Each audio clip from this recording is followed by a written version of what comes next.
Hello and welcome to part 4 of the Drz400sm build.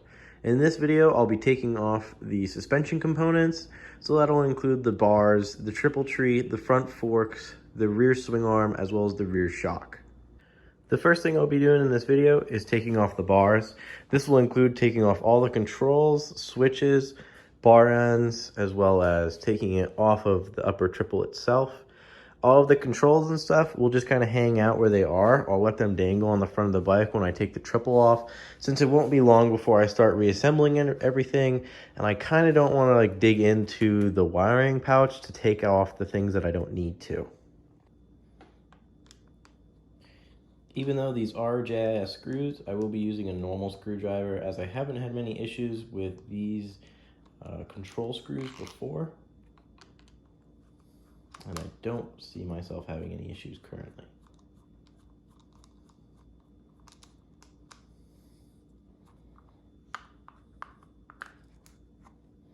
I will be putting these screws back exactly where I got them from, just so I'm not dealing with hunting them down, as these will be just kind of staying on the bike, and I don't plan on taking anything off for the electronics. The next part I'll be taking off is the clutch lever. This is just two 8mm bolts to take off the clamp.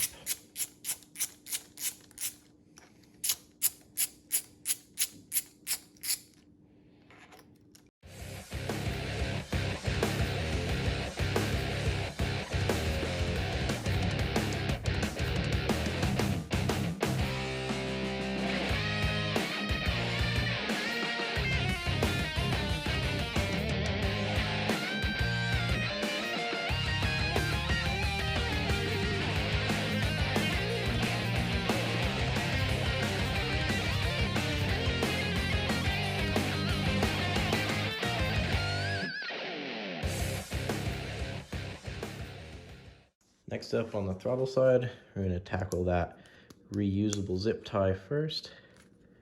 Kind of get that out of the way.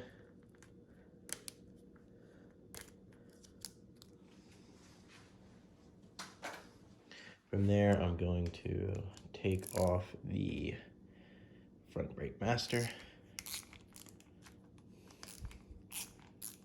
Even though I am running a big brake caliper, I will be trying to reuse this master. It's a street master, so the size of the piston is pretty large, so I don't think I'll have any issues with it.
Next up, I'll be removing the bar ends.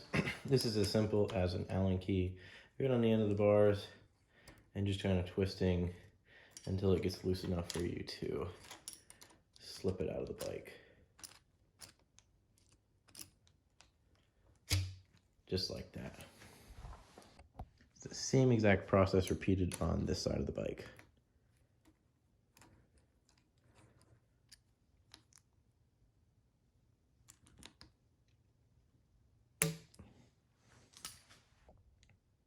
Coming back to the throttle side, I'm going to be removing the throttle tube from this part of the bike and putting the screws back where they belong.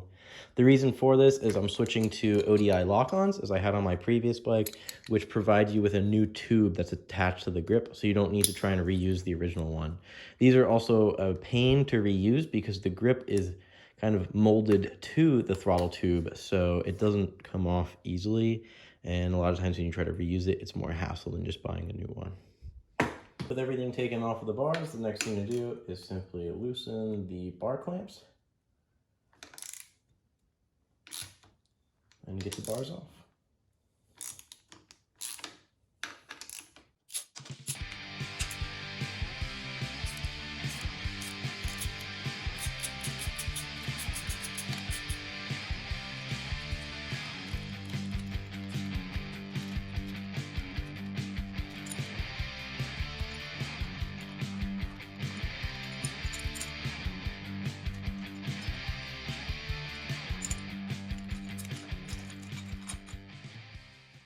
The next part I'll be removing is the OEM dash. It requires you to take off the OEM speedo cable, which is as simple as loosening this and popping that out. Other than that, it's two 10mm bolts, which simply come out here and right here. These also contain a guide bracket that's located on this side of the bike, which I'll be leaving in the place due to it having the cables running through it currently, and I don't want to deal with trying to reroute those later on.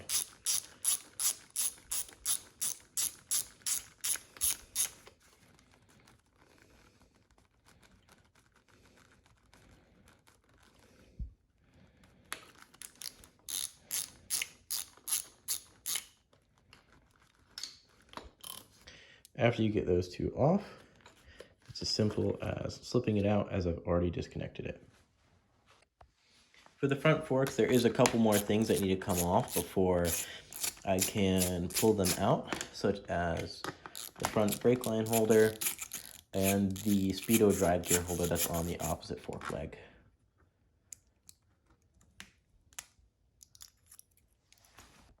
On this side, the speedo drive cable is only held in by a single screw. I will not be using this on my bike, so I won't have to repurpose any of the stuff from the speedo system. At this point, I'm going to start loosening the triple tree for the throttle side to get the fork loose, so I can simply slip it out.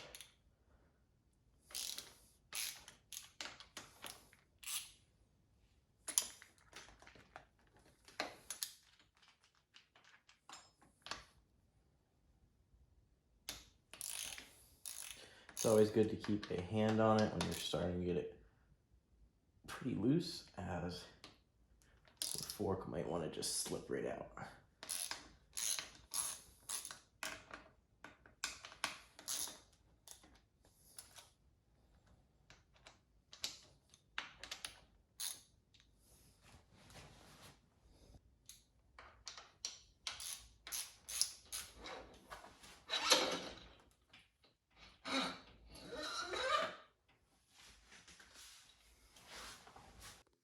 On this side, I will also need to take off the front brake caliper, which is held on by two 12mm bolts.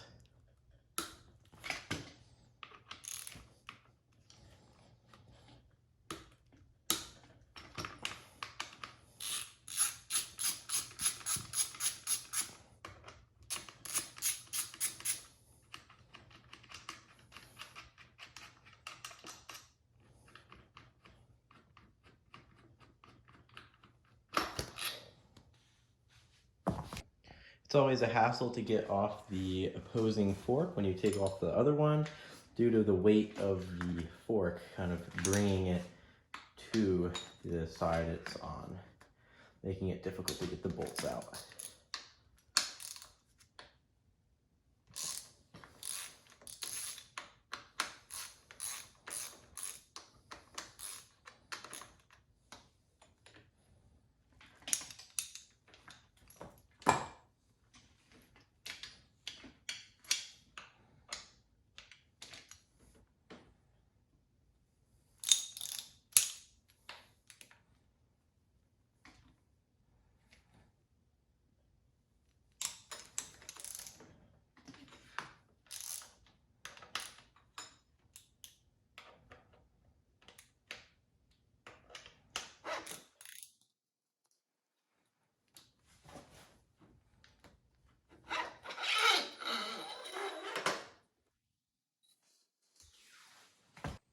With the OEM forks now removed, I'm going to move on to dismantling the rest of the triple, getting the head stem nut off and pulling it all apart.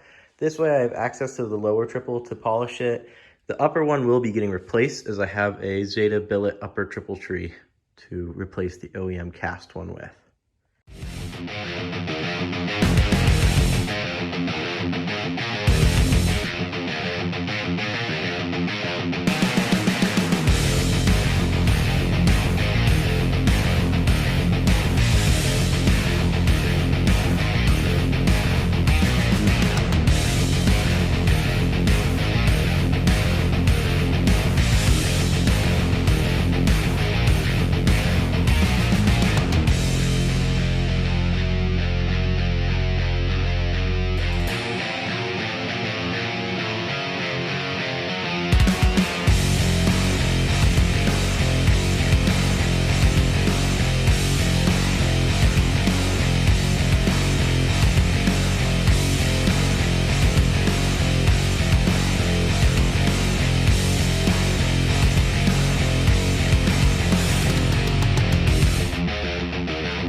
With the lower triple now taken off, the front suspension has been completely disassembled. There's a couple things to clean up, but I'll handle that later. Other than that, the forks are in the corner over there. The lower triple is over there, and off to the side down there is the upper triple. From there, I'm gonna go to the swing arm. I'm gonna try to get everything disconnected and get the swing arm off. This will require me to take off my frame guards that I put on previously, just to kind of protect the bike for the few times I rode it before tearing it down. For the rear swing arm, I'm gonna first start with removing the mud flap. This will remove any clearance issues I might have with this, taking it out, and I won't have to worry about bending it or disforming it.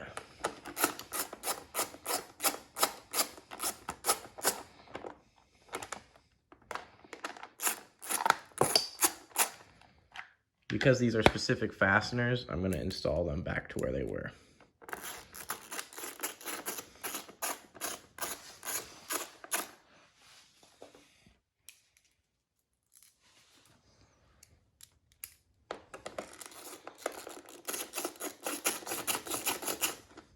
Next, I'll be removing the rear chain guide.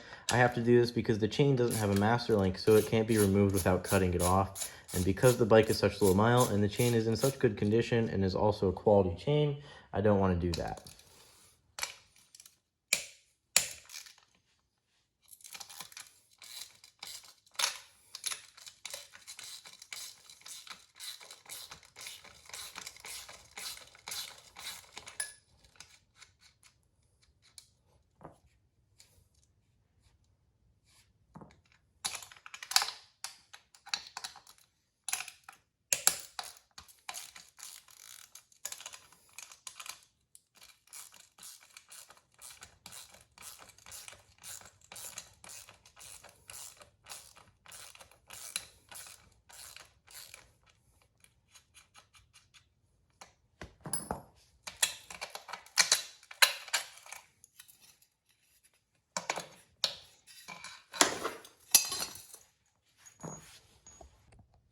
On this side of the bike, I'm going to be simply dismounting the rear brake caliper. I'll let it dangle just because I have to bleed it anyways, so I'm not worried about any air bubbles getting to any specific part of the line. In terms of the brake line guides, I will be reusing these, so I'm going to remove them off of this swing arm.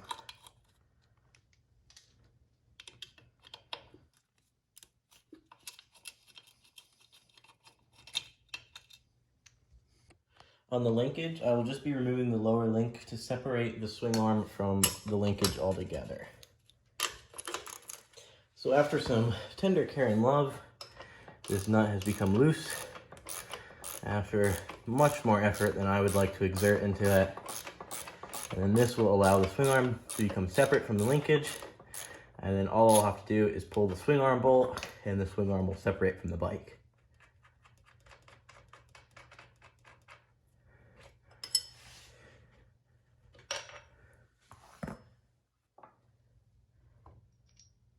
For this side of the bike, I will have to remove the frame guard to be able to get access to the swing arm bolt. These are simply held on by 2 zip ties, one at the top and one at the bottom.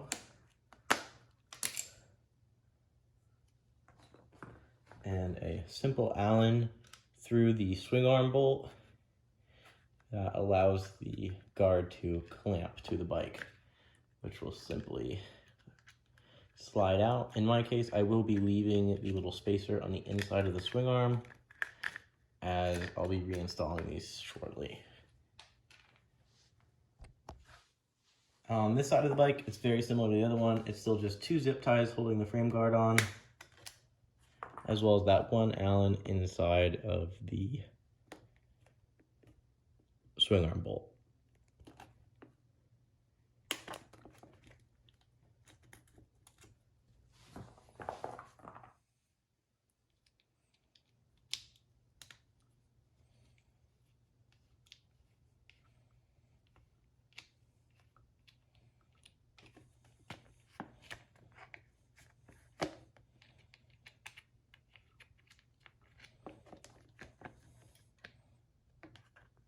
I know I am screwing myself with pressing down that rear brake. So with the guards removed on either side of the bike, the next thing to do is loosen the nut for the swing arm bolt and see if it comes out easy. I'm hoping so, since it's such a low mile bike. If there's any rust in there, I'll be really surprised. I really don't want to deal with a stuck swing arm bolt.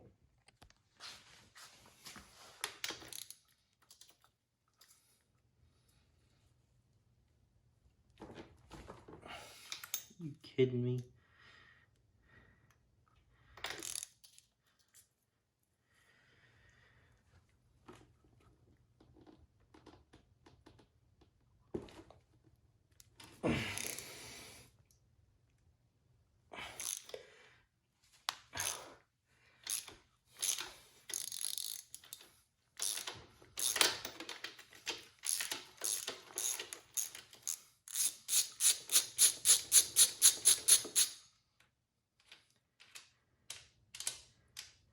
If I'm lucky, I'll be able to push on this and it should pop out the other side.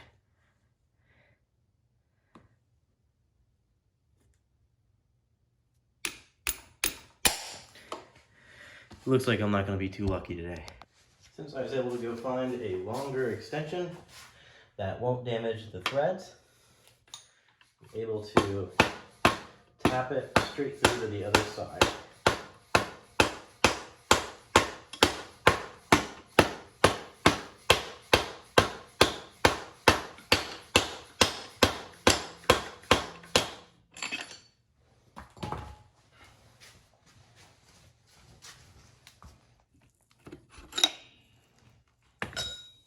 With the swing arm bolt off and the linkage taken off, I'm now able to slide the swing arm straight off of the rear of the bike. With the swing arm now removed from the bike, I'll go on to taking the rear shock out. There's one bolt hidden up here with the nut on the opposing side, and then the nut and bolt on the bottom right here. After that, I should be able to slip it past the linkage and straight out the bottom of the bike. I'll be starting with removing the upper shock mount, as it will give me more control when I go to remove the lower one.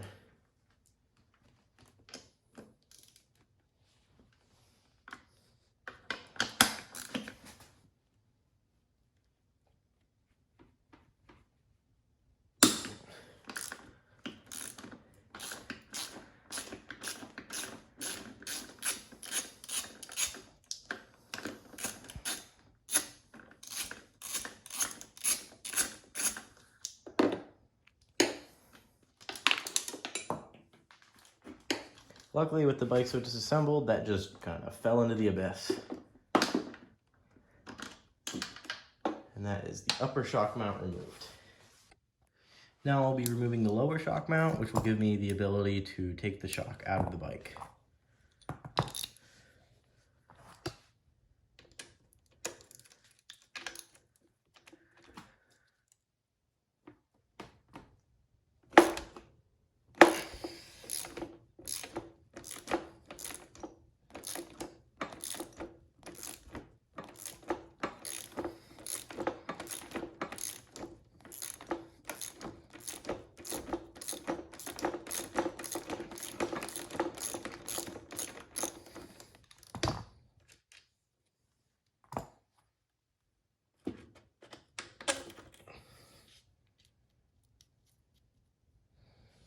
And now the rear shock should come out of the bike with ease.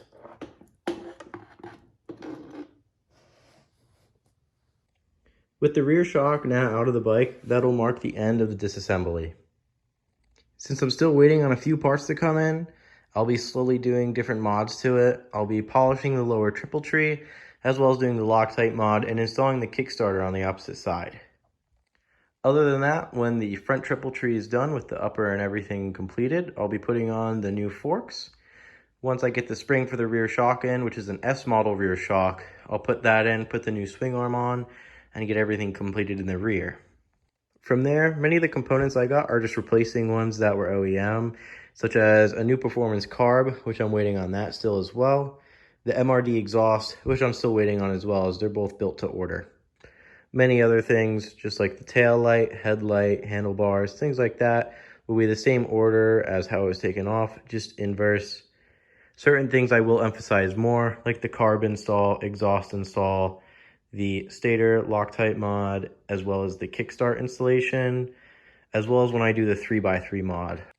Otherwise, once again, thank you for watching, and this marks the end of the disassembly. If you have any questions on how things were taken apart, or how much of a pain it was on some parts, just let me know. I'll try to respond. Thanks again for watching, and have a good one.